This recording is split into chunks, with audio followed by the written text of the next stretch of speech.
Good morning. Welcome back to the Broadcast Retirement Network. This is BRN AM for Monday, May 20th, 2024. And our top story today, supporting and empowering aging adults.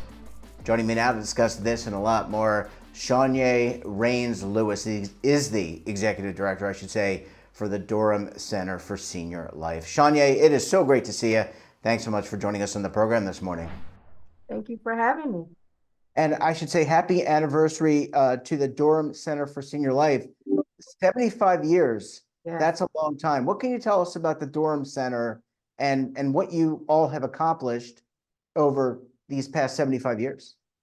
Absolutely. So, of course, our mission is to enrich the lives of older adults, 55 plus, by promoting healthy, active, and independent lifestyles.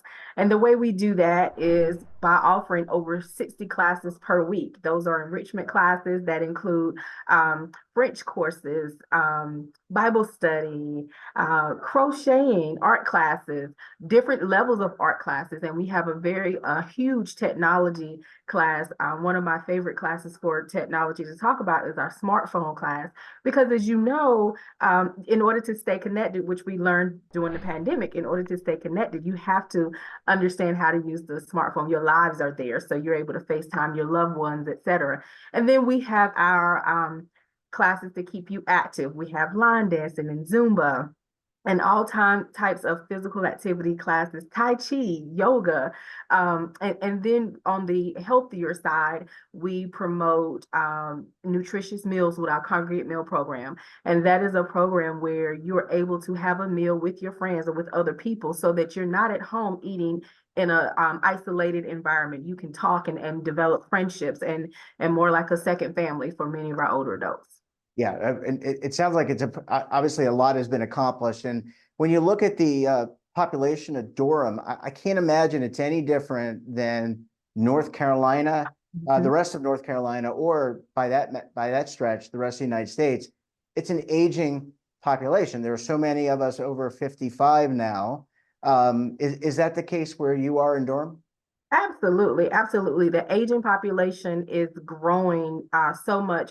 Durham actually ranks the top 5 counties of the highest population of older adults, 60 and above in North Carolina. And so when you think about that, you have a group of folks that are aging, and we're trying to our one of the things that we love to say is that we want to keep you as young as possible for as long as possible. So in order to do that, we have to have those senior centers, in this area, so that you will have activities and you will have a place to socialize. Research has showed us over the years that when you're isolated, your health could decline. And it declines because you don't have another person that level of support. You're less likely to go to the doctor. You're less likely to get up and move your body, move your muscles, and less likely to eat healthier. So that's the purpose of the senior center, and it's important for Durham. Again, we're ranked top 5 for having the most older adults here in North Carolina. So it's very important to the community. And I was going to ask you my next question before we go to a commercial break. How appreciative are the community members, and not just, by the way, the participants, the seniors, but I have to imagine family members, caregivers. How appreciative are they of having these resources, the center available around the clock, but available for their loved ones? Yeah, so we get a lot of letters and quotes that we try to hold on to, because some of them are so special.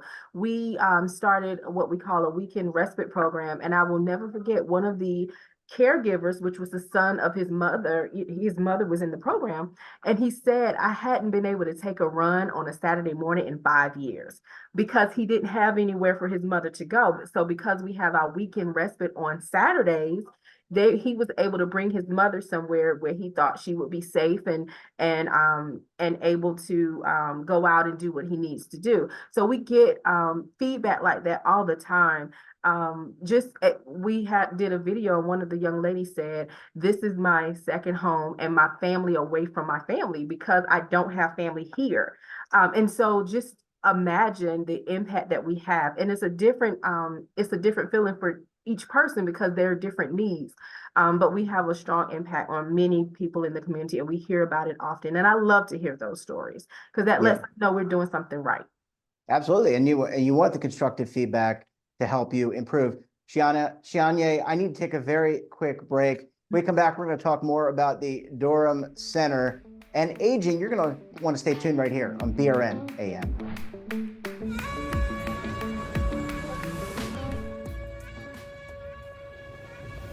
Imagine a new television network that will make you richer, healthier, and in control of your financial future.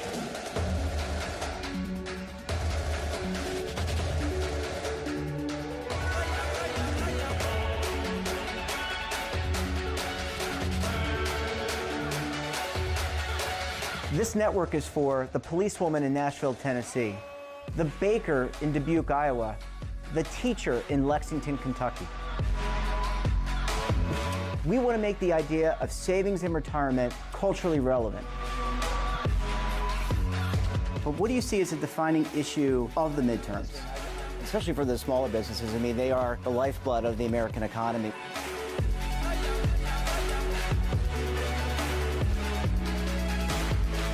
Featuring exclusive interviews, current affairs, and docuseries.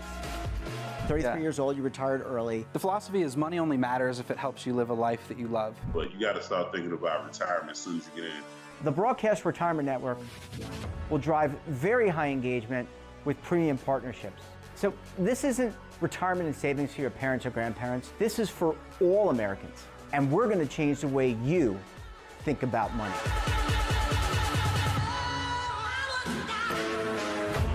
Welcome to the next frontier of retirement and savings. This is BRN, the Broadcast Retirement Network.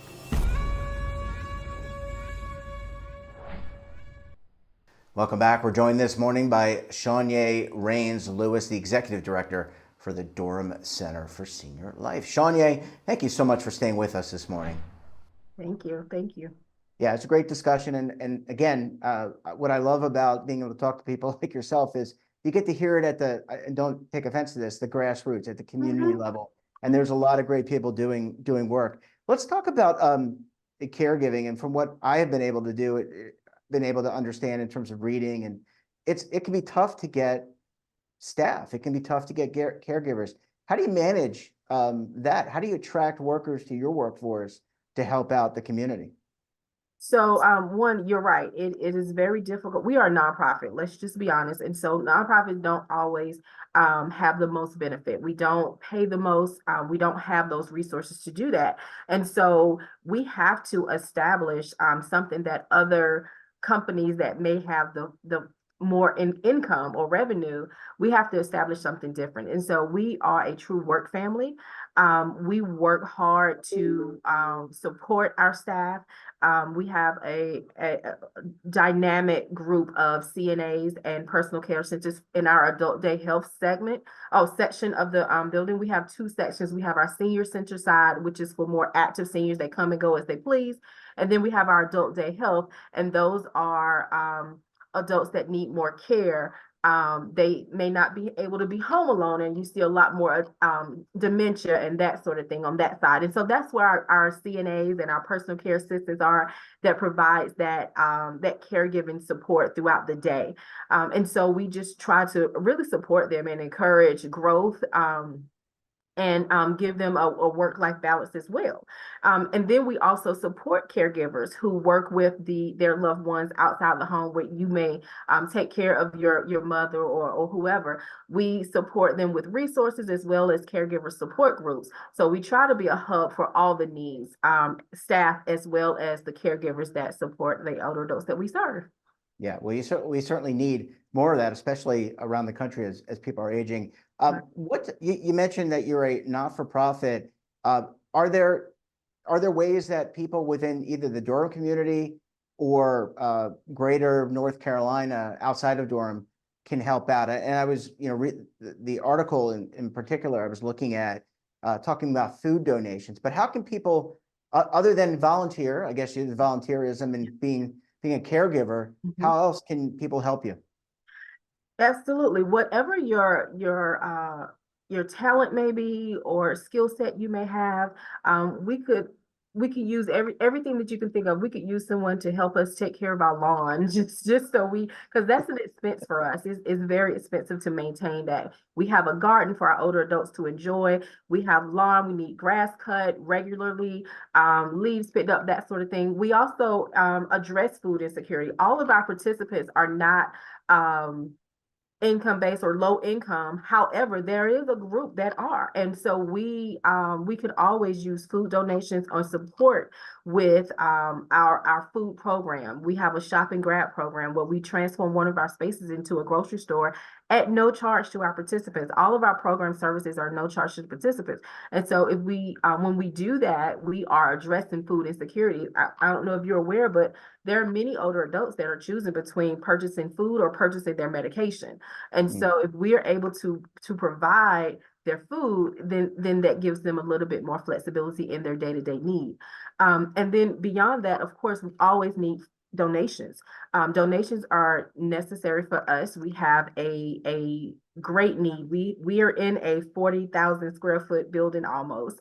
That light bill can be up there, especially when you're open, Monday through Thursday, we're open from 8:30 to 7:30 all day. And Fridays is 8:30 to 5:30. Then on Saturdays, we have our weekend respite. And so it gets very expensive. Just donations of things that you wouldn't even think of, adult pull-ups or coffee. We serve coffee to over 100 people every morning. We need cups and sugar and things of that nature. So donations. Funding, we would love to have people to just send us a check that helps us with our programming. It helps us purchase supplies, art supplies that we need. We have a great deal of volunteers who teach our classes. And so if there are individuals who have a talent, if you teach a Zumba class or whatever dance class or whatever that you want to share that with other adults, we could also use that. So volunteering is also huge for us, and necessary for us to continue to function as we do.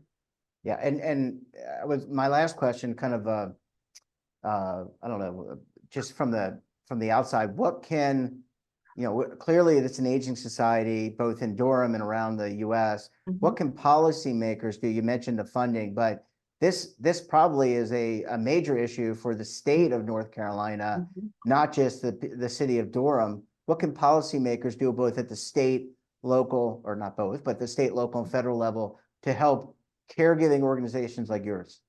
Absolutely. I always say to people, if you live long enough, you'll get to the age that we're serving and you want the services to be there. And so put your money into our older adults. There are, older adults are not necessarily at the table making decisions. It's typically people that are not at that 55-year-old line. And so just remember that if you live long enough, that will be you one day. And you want those resources to be in place for you to have, and those agencies. All senior centers really need the support of the state to continue to help us keep up with the day of the world. Prices of everything have gone up, but our funding sources have not. And so you get to a point where you have to decide, do you cut programs from older adults who are benefiting and living longer because of these programs? Or what do you do? Your hands are tied. So at the state level, they need to remember one day they're going to be here and they want these services and programs and resources to be in place for them. So feed into us, sow into us now and allow us to keep up with the Joneses, if you will. When the world increases in cost of everything, we need our revenue to increase as well so that we can continue the quality of services that we're providing. Yeah, couldn't have said it better myself. We're going to have to leave it there. Seanyea, great to see you. Thanks so much for joining us, and we look forward to having you back on the program again very soon. Thank you for having us. Thank you so much. And that wraps up this episode of BRN AM. Have a topic of interest, someone you think we should talk to? Drop us a line, and don't forget, for all the latest curated news and lifestyle, wellness, finance, tech, so much more all in one place, check out today's edition of our daily newsletter, The Morning Pulse. Want to search our archives, check out our latest content, then visit our website. We're back again tomorrow for another edition of BRN AM. We'll have a very special guest and, of course, another important topic. Until then, I'm Jeff Snyder. Stay safe, keep on saving. And don't forget, roll with the changes.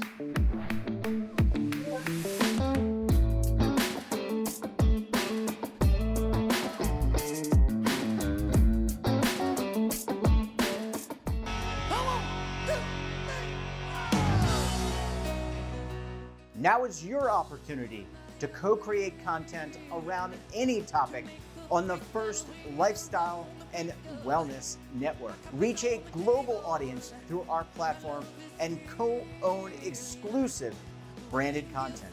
All of our programs are available on demand and also as audio-only podcasts, so you can take us on the go. Broadcast Retirement Network, available anytime, anywhere, and on any device.